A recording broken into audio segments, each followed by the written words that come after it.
ہم روزمرہ زندگی میں پولیس، عدالتوں اور زمینی ریکارڈ کے دفاتر سے جب واسطہ پڑتا ہے تو اکثر نظام کو ہی کوستے ہیں، لیکن کیا کبھی یہ سوچا ہے کہ یہ نظام جن قوانین کے تحت ہم آج رہتے ہیں یہ بنائے کب اور کس کے لیے گئے تھے؟ ہمارے پاس جو مواد موجود ہے وہ ایک آپ کہہ لیں چونکا دینے والا دعویٰ کرتا ہے کہ ان میں سے بیشتر قوانین 150 سال سے بھی پرانے ہیں، اور یہ ہمارے فائدے کے لیے نہیں بلکہ ایک نوآبادیاتی طاقت کے مقاصد پورے کرنے کے لیے بنائے گئے تھے۔ بالکل۔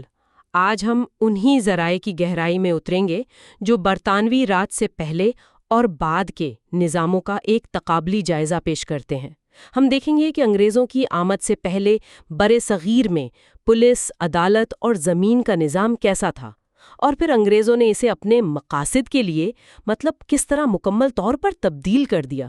یہ صرف ایک تاریخی موازنہ نہیں ہے بلکہ ہمارے حال کو سمجھنے کی ایک کوشش ہے۔ اور یہی میرے خیال میں اس گفتگو کا سب سے اہم پہلو ہے۔ یہ مواد اس ماضی کو براہ راست نظریہ پاکستان سے جوڑتا ہے اور یہ سوال اٹھاتا ہے کہ جس انصاف اور مساوات کے نام پر یہ ملک بنا تھا، کیا ہم آج بھی اسی نوآبادیاتی ورثے کے بوجھ تلے دبے ہوئے ہیں جو اس نظریے کی نفی کرتا ہے؟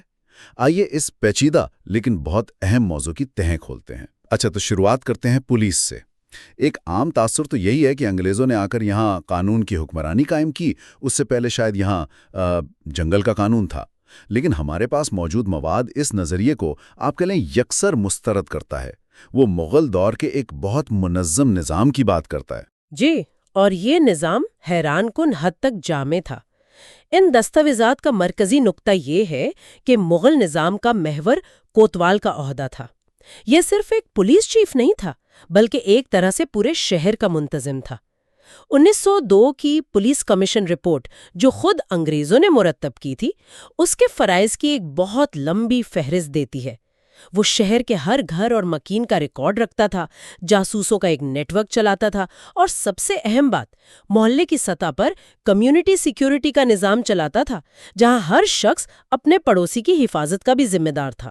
یہ تو ایک طرح سے مقامی سطح پر کمیونٹی پولیسنگ کا تصور ہے، جسے آج کل بہت جدید سمجھا جاتا ہے۔ لیکن ان ذرائع میں ایک نقطہ ہے جس نے مجھے واقعی حیران کیا، کوتوال کی ذاتی ذمہ داری کے بارے میں۔ آپ اس ہرجانے کی بات کر رہی ہیں؟ جی ہاں، یہ اس نظام کی بنیاد تھی۔ اگر شہر میں چوری ہوتی اور کوتوال چوری شدہ مال برآمد کرنے یا چور کو پکڑنے میں ناکام رہتا تو اسے اپنی جیب سے مالک کو نقصان کا ازالہ کرنا پڑتا تھا۔ یہ ذاتی احتساب کا ایک ایسا معیار تھا جو آج ناقابل تصور لگتا ہے۔ ناقابل تصور بالکل، یعنی ناکامی کی ذمہ داری صرف محکمے پر نہیں بلکہ براہ راست سربراہ پر عائد ہوتی تھی۔ اس سے تو کارکردگی یقینی طور پر بہتر ہوتی ہوگی۔ اور اسی ذمہ داری کی وجہ سے اس عہدے کو بے پناہ اہمیت حاصل تھی۔ ذرائع میں ایک بہت دلچسپ موازنہ کیا گیا ہے۔ 1560 کی دہائی میں شہنشاہ اکبر کے دور میں دہلی کے کوتوال کی تنخواہ تھی 9,000 روپے ماہانہ۔ اب اس کا موازنہ کریں 1900 کی دہائی سے، جب برطانوی پولیس کے سب سے بڑے آفیسر یعنی inspector general of police (IG) کی تنخواہ صرف 2500 روپے تھی۔ یہ فرق بتاتا ہے کہ مغل نظام میں امن و امان اور شہری انتظام کو کتنی زیادہ اہمیت اور وسائل دیے جاتے تھے۔ تو پھر سوال یہ پیدا ہوتا ہے کہ اگر پہلے سے اتنا جامع اور مؤثر نظام موجود تھا تو انگریزوں نے اسے جڑ سے اکھاڑ کر ایک نیا نظام کیوں متعارف کروایا؟ ظاہر ہے مقصد عوام کی بھلائی تو نہیں ہو سکتا تھا؟ ہرگز نہیں۔ دیکھیں، اس کی وجہ سمجھنے کے لیے ہمیں 1857 کی جنگ آزادی کو دیکھنا ہوگا۔ اس بغاوت نے برطانوی سامراج کی بنیادیں ہلا دی تھیں۔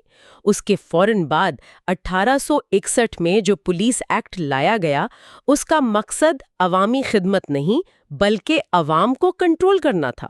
اس کا بنیادی کام برطانوی راج کو مضبوط کرنا اور مستقبل میں کسی بھی قسم کی بغاوت کو بے رحمی سے کچلنا تھا۔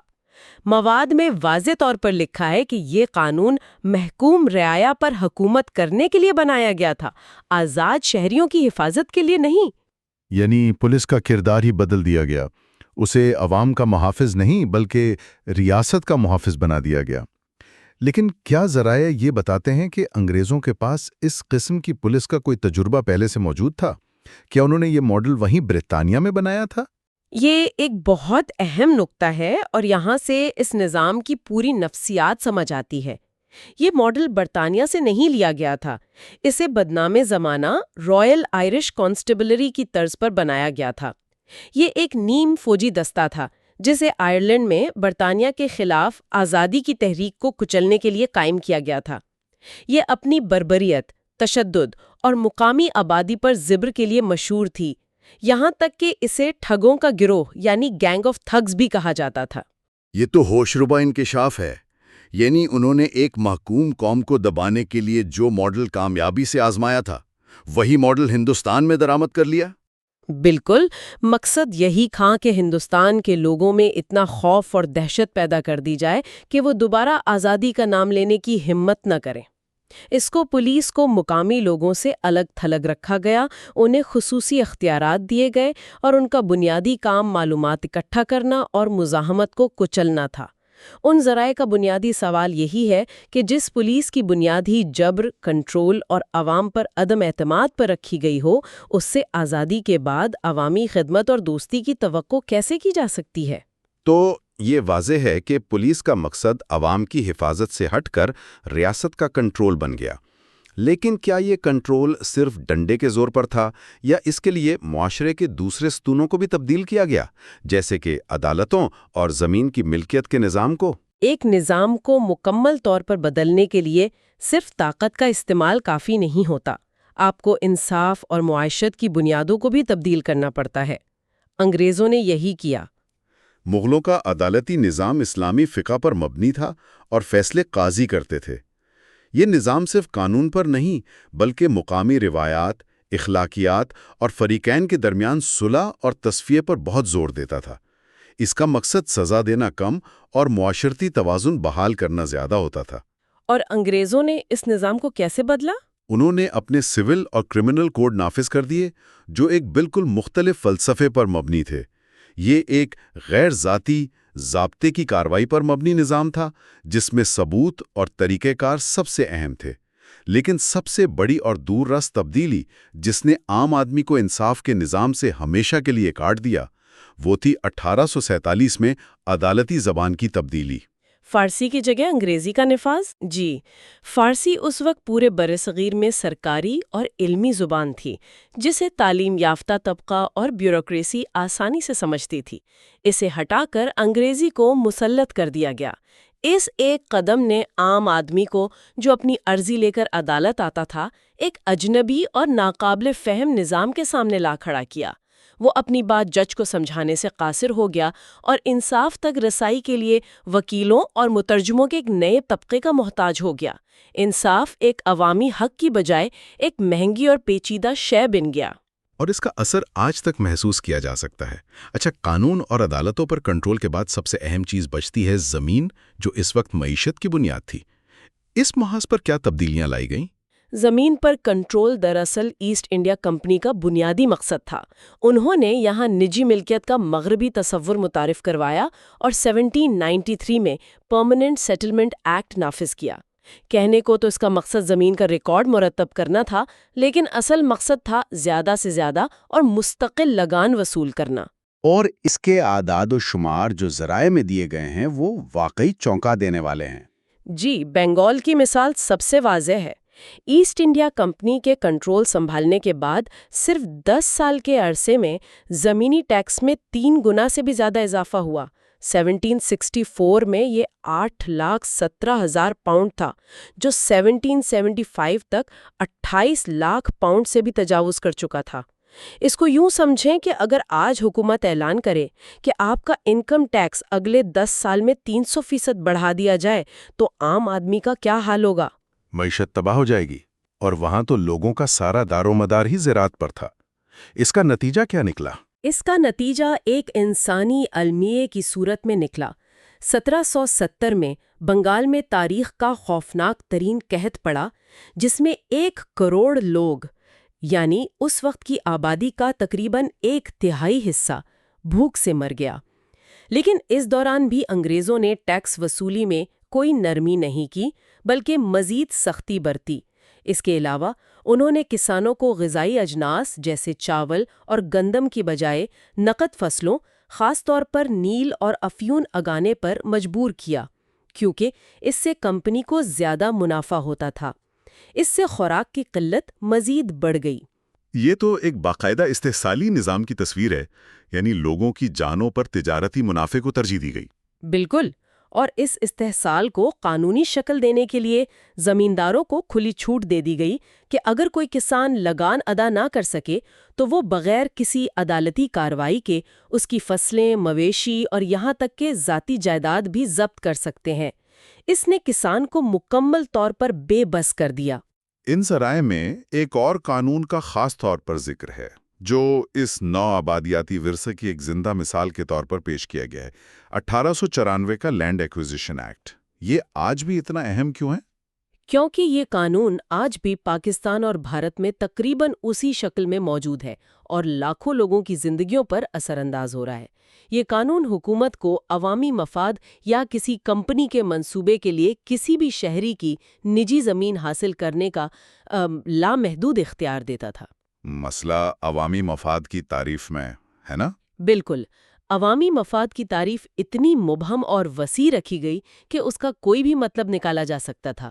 اس قانون کا اصل مقصد ریلوے لائنیں بچھانے، فوجی چھاونیاں بنانے اور دیگر سامراجی منصوبوں کے لیے سستے داموں زمین حاصل کرنا تھا۔ اسے اکثر غریب کسانوں کو ان کی سب سے قیمتی چیز یعنی ان کی زمینوں سے بے دخل کرنے کے لیے استعمال کیا گیا۔ معاوضہ بھی حکومت کی مرضی سے طے ہوتا تھا، مارکیٹ کی قیمت پر نہیں۔ اور حیرت کی بات یہ ہے کہ یہ 130 سال پرانا قانون آج بھی نافذ العمل ہے۔ کیا آزادی کے بعد اس میں کوئی تبدیلی نہیں کی گئی؟ ان دستاویزات کے مطابق تبدیلی کی گئی ہے، لیکن بہتری کے لیے نہیں، بلکہ اس کے دائرہ کار کو مزید وسیع کر دیا گیا ہے۔ اب نجی ہاؤسنگ سوسائٹیوں اور کمرشل پروجیکٹس کے لیے زمین حاصل کرنے کو بھی عوامی مفاد میں شمار کیا جاتا ہے۔ اس کی ایک مثال مردان کی دی گئی ہے، جہاں 2008 میں یونیورسٹیوں کے قیام کے لیے مقامی لوگوں سے انتہائی کم قیمت پر زمین حاصل کی گئی۔ تقریباً 2 دہائیاں گزرنے کے بعد بھی بہت سے اصل مالکان اپنے جائز اور مناسب معاوضے کے منتظر ہیں۔ یہ ظاہر کرتا ہے کہ ریاست اور شہری کے درمیان طاقت کا وہ نو آبادیاتی عدم توازن آج بھی قائم ہے۔ تو اگر ہم اس ساری گفتگو کو سمیٹیں تو تصویر یہ بنتی ہے کہ ایک پولیس فورس جو کنٹرول کے لیے بنائی گئی، ایک عدالتی نظام جو عام آدمی کی پہنچ سے دور کر دیا گیا، اور زمینی قانون جو وسائل کے استحصال کے لیے وضع کیے گئے۔ ذرائع ان تمام چیزوں کو نظریہ پاکستان کے ساتھ کیسے جوڑتے ہیں؟ یہ تعلق کیا ہے؟ بنیادی دلیل یہ ہے کہ یہ پورا ڈھانچہ انصاف، مساوات اور عوامی فلاح کے ان اصولوں سے مکمل طور پر متصادم ہے جو نظریہ پاکستان کی بنیاد تھے۔ پاکستان کا قیام ایک ایسے معاشرے کے لیے عمل میں لایا گیا تھا جو اسلامی اصولوں پر مبنی ہو، جہاں ریاست عوام کی خادم ہو نہ کہ حاکم، جہاں انصاف سستا اور سب کے لیے قابل رسائی ہو، جہاں ریاست غریب کو بے دخل کرنے کے بجائے اس کے حقوق کا تحفظ کرے۔ لیکن ہم آج بھی انہی نو آبادیاتی قوانین اور اداروں کے ساتھ جی رہے ہیں۔ یہی ان ذرائع کا مرکزی تضاد ہے۔ وہ کہتے ہیں کہ ہم نے سیاسی آزادی تو حاصل کر لی، لیکن ذہنی، قانونی اور انتظامی طور پر ہم آج بھی اسی ڈھانچے میں جکڑے ہوئے ہیں جو غلامی کے دور میں کنٹرول اور استحصال کے لیے بنایا گیا تھا۔ ان کے مطابق جب تک ہم اس نو آبادیاتی ورثے کو پہچان کر اسے شعوری طور پر تبدیل نہیں کرتے، تب تک ایک حقیقی فلاحی اور منصفانہ معاشرے کا خواب پورا نہیں ہو سکتا۔ حقیقی تبدیلی کے لیے ان نو آبادیاتی باقیات کی گہری سمجھ اور ان سے نجات حاصل کرنے کی ضرورت ہے۔ یہ واقعی ایک گہری اور سوچنے پر مجبور کرنے والی بات ہے۔ آخر میں ہم سننے والوں کے لیے ایک سوال چھوڑے جاتے ہیں جو اسی مواد سے نکلا ہے۔ ہم نے مغل کوتوال کے فرائض کی بات کی، جس میں جرائم کی روک تھام سے لے کر مارکیٹ میں قیمتوں کو کنٹرول کرنے اور بے روزگاروں کو ہنر سکھانے تک کی ذمہ داریاں شامل تھیں۔ اگر آج ہمیں اپنے معاشرے کے لیے ایک نیا، مقامی اور عوامی پولیس نظام بنانا ہو تو اس پرانے تصور میں سے کون سی چیزیں اپنانے کے قابل ہیں، اور وہ کون سے نوآبادیاتی ڈھانچے ہیں جنہیں ہمیں سب سے پہلے ختم کرنا ہوگا؟